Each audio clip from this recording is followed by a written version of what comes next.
This is a great painting for anyone who doesn't have a lot of spare time to paint. It's quick and easy to do and uses only a few colours.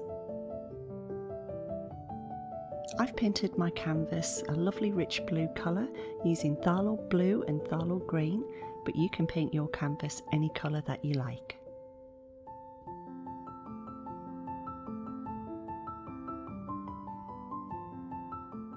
I'll list the brushes that I've used at the end of the video, but again you can use any brushes that you have. I would recommend using a liner or size 0 brush if you have one to help get a nice sharp edge to the holly leaves.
I'm using a very light touch and just the tip of the brush to get a lovely delicate edge.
If you do need to add any extra shadows, you can just mix permanent rose and green to make either a darker green or a darker red.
Here are some of the videos I think you might enjoy next.